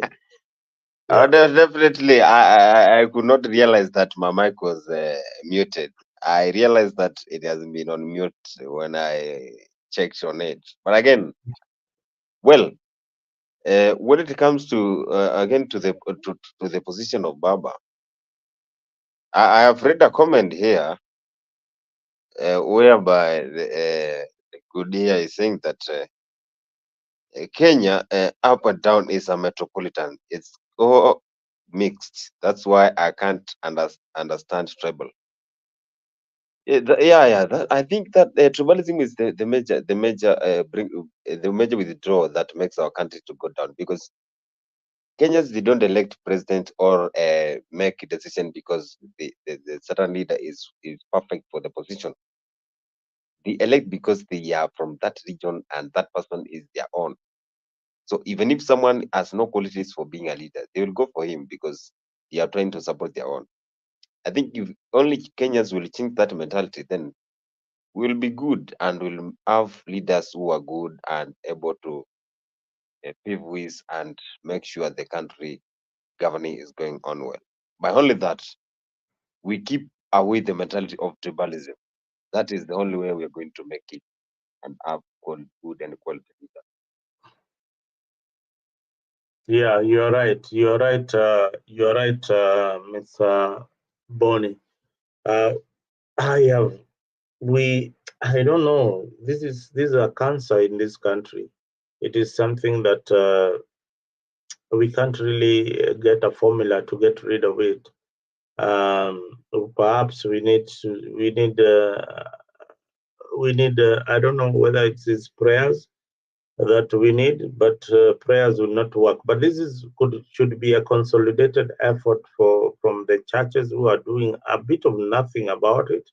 The civil society barely talks about tribalism. They are interested in governance, but it is high time that they need to talk about tribalism as a priority. This is the number one cancer. This is the number one cancer that affects this country, because if the president is at the helm and one of his tribesmen is caught in corruption, you hear that their cases have been dropped. I've seen that in most of the regimes that we have had in our country. There is no time that somebody who has looted billions is taken, is jailed and sentenced in Kenya, and perhaps because they are well connected, and secondly, they come from your tribe. So tribe is what affects us most. You have seen in counties where they steal our money, our taxpayers' money. They steal and they burn the offices. When ESCC is coming to gather evidence, the offices is already raised to the ground. So basically, Kenyans, a good number of us are thieves. Yeah, sisi ni wezi. So hiyo mentality ya wizi tujui tutaitoa namna gani, but it is high time that we get rid of it, so that we have a good country ahead of us. So that is my take. Bonnie, we have done 1 hour 38 minutes, almost 40 minutes. I think we need to wind up the show and prepare for tomorrow. What is in stock for soccer next week? Or what do you have tomorrow? Definitely tomorrow we have big matches. We have Kenya Premier League that is ongoing. We have the Liga that is ongoing. We have the Bundesliga that is ongoing tomorrow. We have the most wanted league, that is the most precious league. I will term it as precious because most of Kenyans and most of people in the world, they like English Premier League. So tomorrow we have matches that is ongoing. It's today, by the way. Today, that is Kenyan time. We have a lot of matches that will take place today, and that is the Kenya Premier League, the EPL, that is the Bundesliga, La Liga, Italy Serie A, the Turkish league, and also the Netherlands league. So we have a lot of leagues that are going to take place, and also the Italy Serie A. So we have a lot of sports that is ongoing. Definitely, we're going to give them the updates and give them an analysis on what is going, and we feed them with the right content when it comes to the sport. So we have a big match. I see. Liverpool are on top of the league with 57 points from 25 games. Yeah. You see, Jurgen Klopp, that is the coach who heads Liverpool. He said that he's going to retire. He's going to leave the English Premier League. He feels that he has not energy again and again and again. So he's going to leave. Oh, so now they Klopp have played 25 matches. Yeah, they played 25 matches. How many matches do they normally play before the end of the season? They play only 38 matches. So we have got 13 more games to go for the top teams. Most of the teams we have got 13 more games to go. So again, when you see them, which is your team? Personally, I'm a diehard supporter of the Blues. Don't be embarrassed. Which is it? Chelsea. I'm not embarrassed because I'm proud to be a Chelsea fan. We have won Champions League 2 times. Oh, but right now you sit on number 10 on the table. You know there is that change of regime. We changed regime from Roman Abramovich to Todd Bowley. How many times has Abramovich sacked the coach and you still on top? Now, you know Roman Abramovich, he did not entertain those kind of things that are ongoing in the team right now. He could have sacked Mauricio Pochettino a long time ago. Really? And again, I didn't even get the mentality whereby the coach was even brought because he can even make the players play. But again, the coach has no winning mentality. The kind of tactics he's using, they are very poor. We saw them playing today. They tried, but again, they collected a draw in the Etihad Stadium. So the kind of the team that we was playing during Roman Abramovich era is totally different from Todd Bowley era. But I'm a Chelsea fan. I'm a Chelsea fan for a long time. I have experienced all those trophies when they are winning for the UEFA Champions League. We only have two, of course. We have two UEFA Champions League. We have different Europas. Yeah, we are a big team. We have a Premier League. We have a conference. We have Carabao. We have FA. We are a big team. But we are going to, this is a new team. Now we sold all experienced players. So the players that we have right now, they don't have experience, but they are trying. I cannot blame all of them. They are trying. Really? Yeah, we are in the game number 25. We are trying. I hope we're going to make it.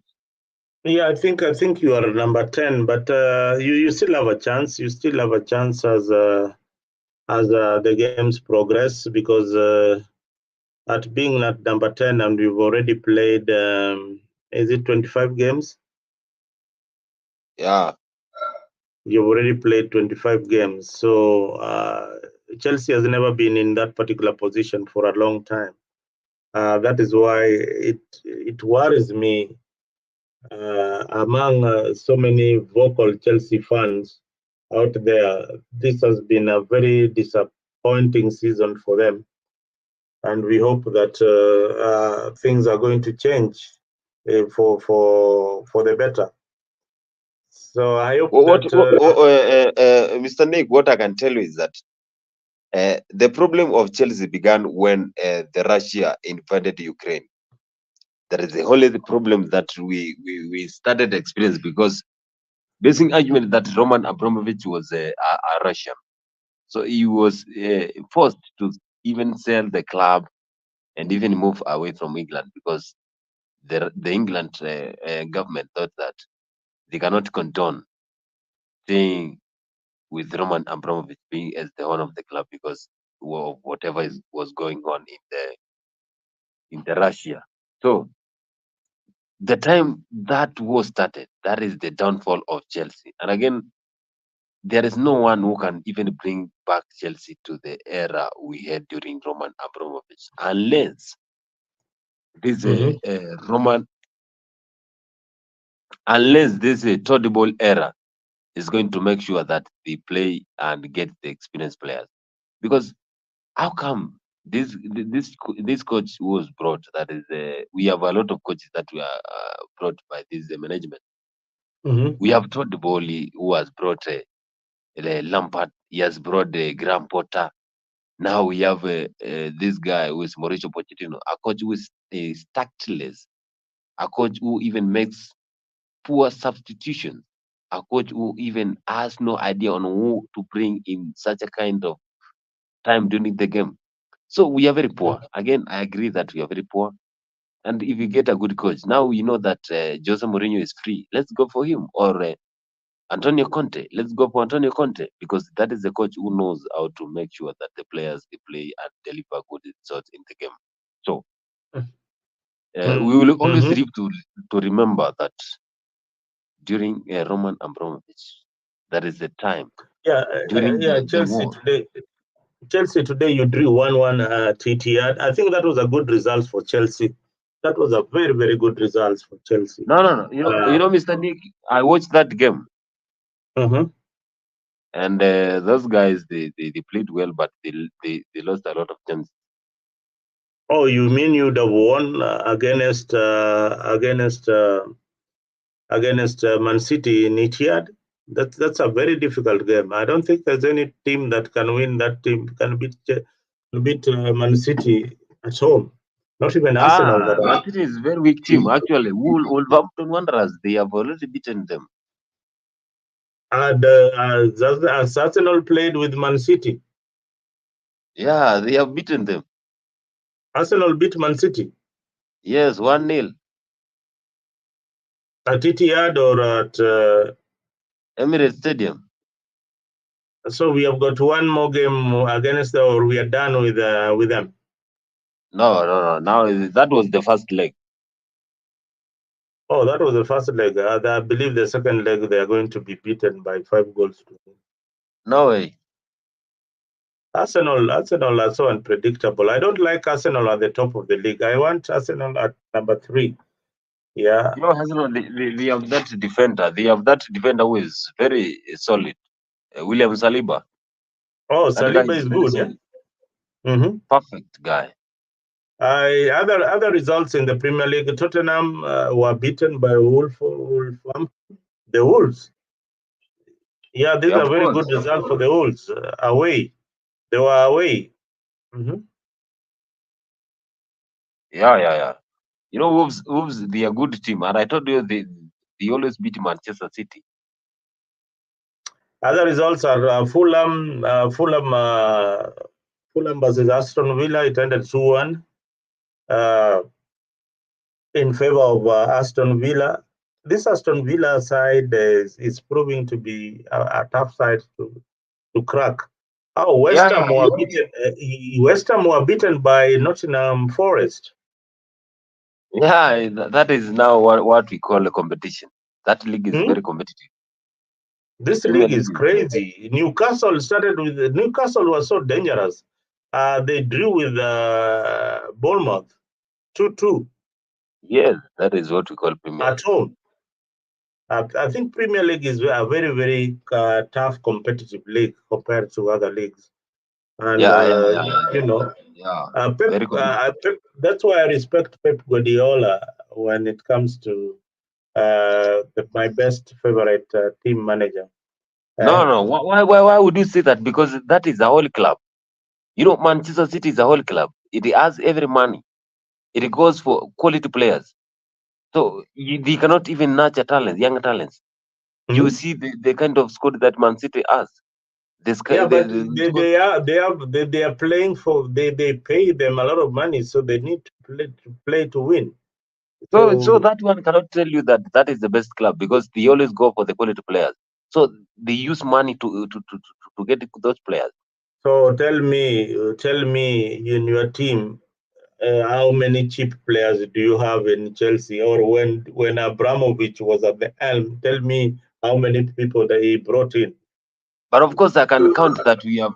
He I can brought count in that we have. N'Golo Kante, was very expensively. He brought in Didier. Yeah. Those are the guys. Those are the guys who left. So right now we have good players who come from academy. We have Trevor Chalobah. We have Reece James. We have Mm-hmm. Ben Chilwell. We have Gilchrist. We have those players who come from academy. We nurtured them at the age of 5. Until now, they are playing for the first team. So Oh, we now. bring those quality players so that they can make sure they can play for the team.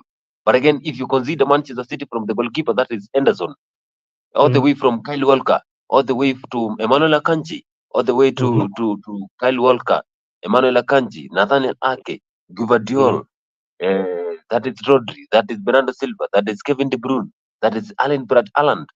The whole Mm-hmm. squad, that is a team that is bought from different destinations. That shows that that team has a lot of money because the kind of the amount of money they brought Alan, that is a lot of money. The amount of money they brought Kevin De Bruyne, that is amount of money, a large amount of money. The amount of money that they took so that they can get Kovacic. Now you can see Kovacic was taken from Chelsea. They bought him from Chelsea, but he's not even anywhere to be featured. And that was a Mm-hmm. star. That one tells you that this is a oil club, a club that is composed of money. It is driven by money, dollars, because a club that always gets players and even misuses them. We saw a situation whereby Calvin Phillips, who was playing for Leeds, he was brought there for almost 2 years, but the number of games he has played, they can't even exceed 10. Why? Because when he came there, There was no position to play, and that is a good guy who can perform in the midfield, and he plays for the England national team until he was given on loan to West Ham. What does that tell us? It tells us that Manchester City is an old club, and they can get everything. They have won everything because the kind of players they get, they are the quality. They always go for the quality players because they have money. If you have money, Mr. Nick, let me tell you, if you have money, you can eat pizza, you can eat namachoma from the Serena Hotel, you can eat nyamachoma from the Ole Seren, you can eat nyamachoma from even the State House. So if you have money, you can do everything. Oh, But if you don't have money, you have to if you don't have money, use your githeri that you have. Use your modokoi, your kunde to build your energy so that you can go higher and get that energy so that you can reach to that point. It means that you have to make sure the kind of players you have, they are not experienced, but you have to make them to be experienced.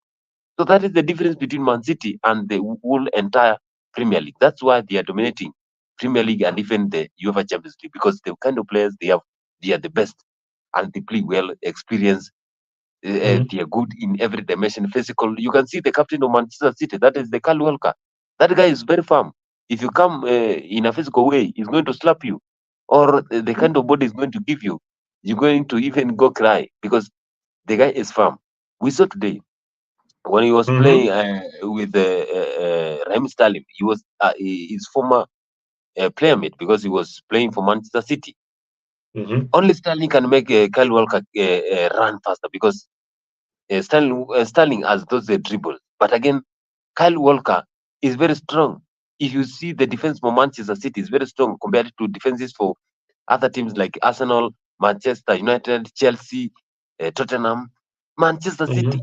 From even team A, B, and C, even team C can even defeat Arsenal or Manchester United because the team is very perfect. They have the man. Again, you can relate with the situation I gave you that if you have money, you can eat everything, even in the streets of Nairobi, whereby people see that everything is expensive. You can eat there because you have money. Same way, if you have money, you can even withdraw a player. You can also get a player from Barcelona, Real Madrid. You see, they took Brad Allen from Borussia Dortmund, and that was a key player. Why? Because they have money. So you telling me that Manchester City is very good in this competition and that you like Pep Guardiola? That one, I will not buy that because those guys they come for the best players, and that's why they are doing well in those competitions. So I will not buy those comments that you think that just Pep is the best. Wow, I like your passion about soccer. I mean, you are way up, way top notch in your analysis of these clubs. It's only unfortunate that your team is not doing so well. Otherwise, you would have been all of us telling us how you people are champions. Let me just share with you how you are champions. This is the Chelsea that won uh, the Champions League. Yeah, Yeah, that is 2012. that was 2012. Yeah, but that was 2012 finals. Wow, that We team had a that team coach. was. That is the time we had Roberto Di Matteo. Oh yeah, Di Matteo. But Chelsea also won with Abramovich the Champions League. Yeah, that the second Champions League we won with Thomas Tuchel. But unfortunately, we won UEFA Champions League with Thomas Tuchel.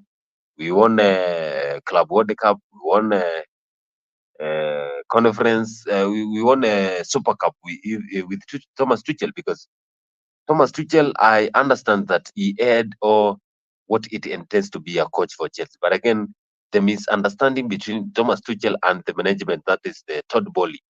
It is the one that made him to be quitted from the club. Thomas Tuchel did not even want to be controlled by the management because he knew what he wanted in the team. And again, there was a problem between Thomas Tuchel and that American guy. You know, Christian Pulisic was American, and those guys who are now owning Chelsea are Americans. You know, most of Americans now, Nick, you stay in America, but you know that most of Americans they are more profit oriented than anything else. So these Americans, Please, they are more let focused me on profits. let me tell you the funny story about Americans and soccer. First, when I came here, I was looking for a team to coach soccer because I am a coach by the way, Mr. Kimanzi, if you didn't know. So I ran around trying to get a club for so many years. I didn't get one, but I think the first person I met as a coach was a Ghanaian who we were working with. I think we worked only for the first day. The first day we were to meet at the pitch. He picked me up from my house. Then we went to the pitch. I saw his sessions of training, and I think it ended up there. We didn't really go much with him into coaching, but he's out there. He's called Louis. So to cut the long story short, I eventually got a team to coach, and we went unbeaten for a whole season with this particular team and won the particular trophy in my county. What I realized when I was coaching American soccer is that American soccer, they do have a break. You know, a break where most of my team, my team would score a team like maybe 5-6 goals. When you score 6 goals, it is a rule. It's called the rule of I'll give you the name inanipotelea kidogo. It's like the rule of leniency. Yeah, you have to remove one player from your team, akae bench, ndio muendelee na game because you are too tough for this other side. Ukifunga bao ingine, you remove one of your players again. So if you're playing 11 people and you are too tough, you might end up in 9 or 7 people on the pitch if you are very tough to your opponents. So it's called fair play. They call it fair play, and that is where that goes on for a long time. And I was shocked that this something like that happened. So sisi mimi kama coach ametoka Kenya naambia gonga kabisa twanga hao, but you see for them they don't want that. They don't want that. When you beat a team, you should be fair. At least let them score. So each and every time the referee would be looking for penalties for this other team, and I'll be getting so mad. But he's telling me you're already leading by 5 goals. Even if I give them one penalty or two, there's nothing wrong with that. You know, that is how they look at soccer. And again, the MSL League, that is now the National League. The National League, there's no team that is relegated.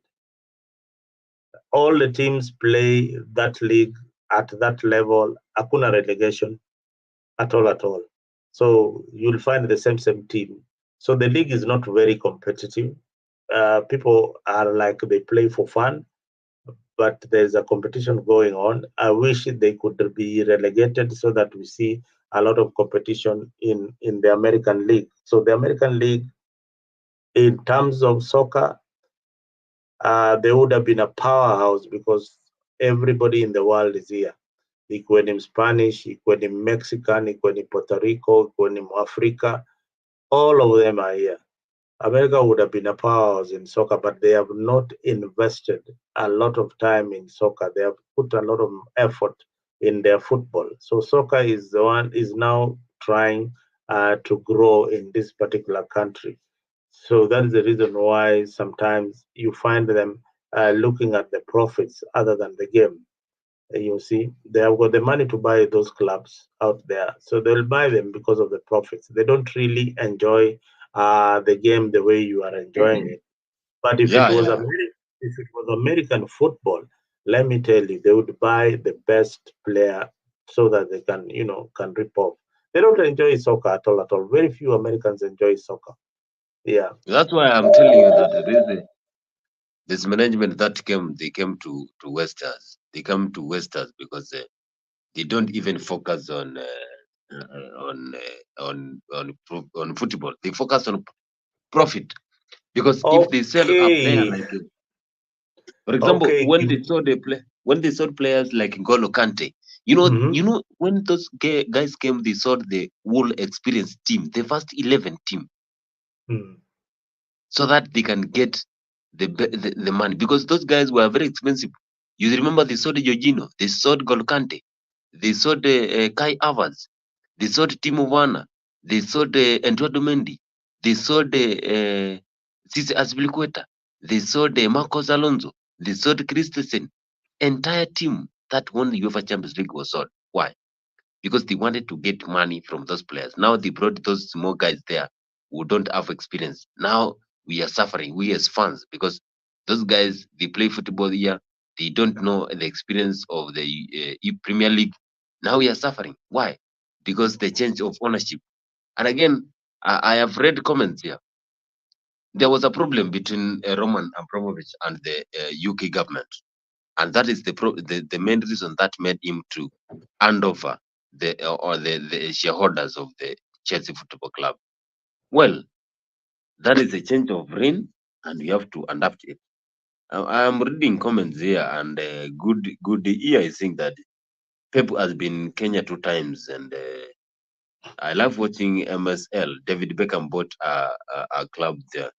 Yeah, nice. You know, we have those Americans who value football.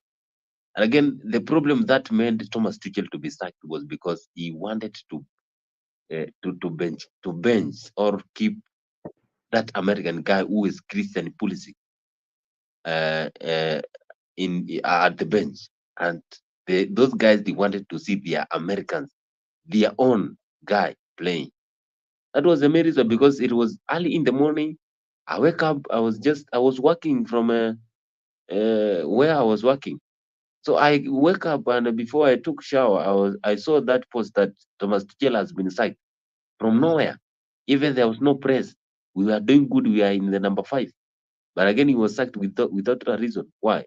Those guys don't like him because he didn't want to be controlled. So that is the downfall for Chelsea. So going back to where we were, is that EPL is very competitive, and most people like it because everything there looks so perfect, and the talents we have there, those clubs, the big 5, they give every person who watches the football the momentum to always nurture talent. Because if you see someone like the Kobe Mino, who plays for Manchester United, now is being recognized as the top midfielder who is very young. Now, if Kobe Mino can make it from the streets of Ghana, Accra, then again we can also get someone from the street of Kariobangi, who can become the top midfielder in the world. So Wow. everything is Wow. possible. Wow. Can we now wind up, because we have done 2 hours and 5 minutes? I think it has been a great show. We've captured the political moment in 2 minutes. Can you say your parting shot so that I let you sleep and also get a cup of hot coffee? Oh, Mr. Nick, what I can say is that let's impress on what we want it to happen in our country when it comes to politics. Let's now make sure the person we are going to elect is going to change the situation of the country. Because as we see in our country, every citizen, even the mama boga, is crying. So what do? Let's make sure that the mama boga who is crying because of the high taxation, because of this housing bill, and a lot of things that are happening, things are regulated well, and we will move on well. And again, when it comes to sports, let's make sure that we nurture those young talents in the deep state, the talents that are found in the remote areas. Make sure that we bring them into the exposure so that they can get those trainings, and also they can get to be known. When they are known, now they can be signed by the big teams so that they can start earning, because a talent, most of people nowadays, they're depending on talents for their survival. So you can see me here. I depend on my mouth for my survival. When I talk, I earn money. So talents are very many. Okay. On that note, thank you very much, Mr. Kimanzi. Viewers, we come to an end to our political talk show. It has been a pleasure being with you on the comment section, and those who are out there watching us for various platforms that we have subscribed to, including Mtembei TV. Thank you very much for watching this particular channel. But we want you, even as you watch, keep on subscribing on Afrique24. Again, I have put the email for Afrique24 there. It's afriqued24hours@gmail.com.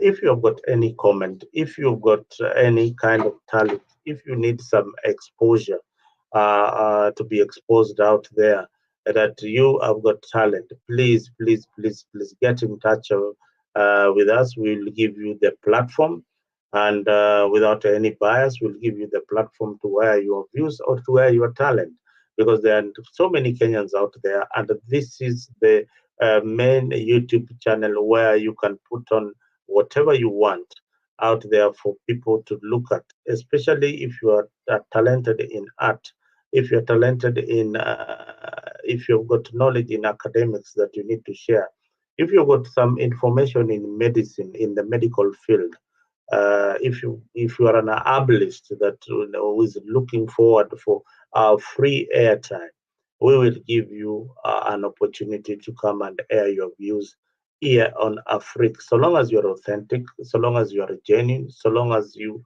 are going to be a positive, you are going to bring a positive impact to the people of Kenya and around the world, we will give you that particular chance. So don't hesitate to email afriquedq24hours@gmail.com. The email is out there. Please share our link widely. Share this information with your friends. Tag anybody that you want to tag, so that they can be part of this wonderful family. Thank you, Goodyear. You've been a good ambassador for Afrique. Thank you for keeping us company. And we have informed the management of Afrique that we need this particular program on time, and all our programs on time, so that we don't keep our viewers waiting. For those who have been in the comment section, thank you. And asanteni sana. Gilbert Koskei, we want you to come to the channel. We agree with your opinion that Kalonzo Atoshi Mboga, or what? Yeah, you had said something to that effect. The only person mwenye anapea Kalonzo headache, Ruto headache ni Raila Odinga. Kalonzo awezi ama Atoshi Mboga.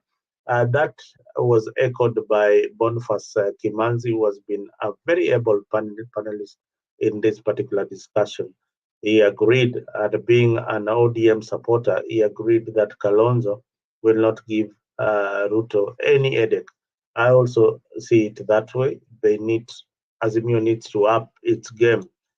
Every day things change. The dollar has gone down.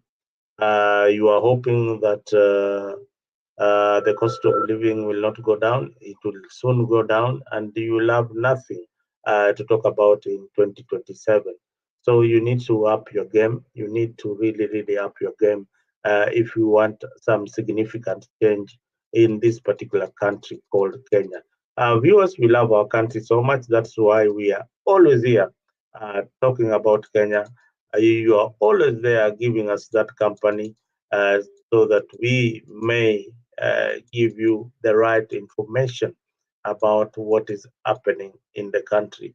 With that, I leave you with a word saying that mubaki salama na Mungu awe nanyi mpaka kesho wakati mtakutana na Boniface na Leo na wengineo wale watakuwa katika political discussion. Remember, tomorrow we are having the powerful prayer show hosted by Pastor Mburu.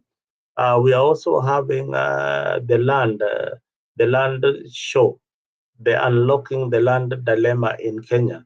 Kama uko na shida ya title deed, shida ya mambo ya mashamba, kesho we will be playing, we'll be hearing that particular session that we did last time on unlocking the land dilemma in Kenya. We realize that watu wako na shida ya shamba, especially those in the diaspora, get in touch with us. We will give you the direction on how you can get a clean parcel of land in Kenya or anywhere in the world, because we have engineer Florence giving you the directive. She has worked with the lands office for more than 30 years, and she brings that expertise for free on Africa. Otherwise, you would have been paying for it.